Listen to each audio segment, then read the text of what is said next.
Hi friends, నమస్తే అండి. మీ శ్రీలహరి ఎలా ఉన్నారు? బాగున్నారు? నేనైతే బాగున్నానండి. ఈరోజు దొండకాయ ఫ్రై చేద్దాం. చక్క చిన్న చిన్న ముక్కలుగా దొండకాయ ముక్కలు కట్ చేసామండి చక్క నీట్గా.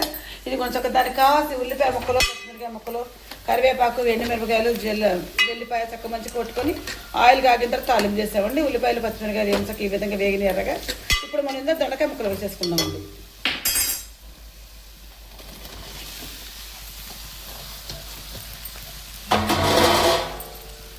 చక్క ఇది ఒక్కసారి తిప్పేసుకున్న తర్వాత మనం దీంట్లో చక్క పసుపును సాల్ట్ వేసుకుందాం అండి.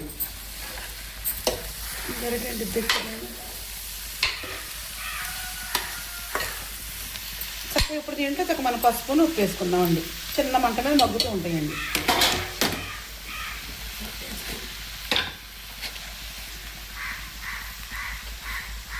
సరిపడ సాల్ట్ వేసానండి. కొంచెం పసుపు వేద్దాం.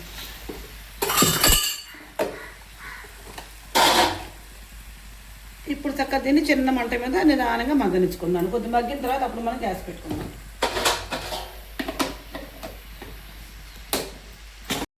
చక్క ఇదిగోండి కూర చక్కగా మగ్గిందండి. ఇప్పుడు కారం వేసుకుందామండి.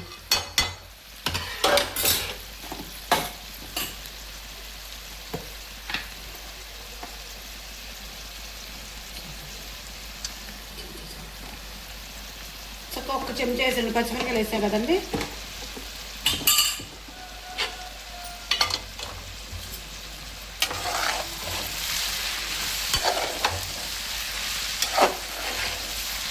కూర ఎక్కువ నూనె వేసుకొని వండుకుంటే చక్క బాగుంటుంది కమ్మగా.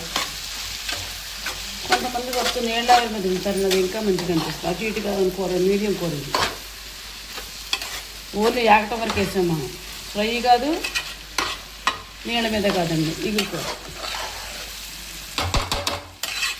చక్క ఇప్పుడు వేస్తాను కదా కారం మంచిగా అయిపోద్ది. ఒక 10 నిమిషాల తర్వాత దింపేసుకోవడమేనండి కూరని. నేనైతే దొండకాయ ఫ్రై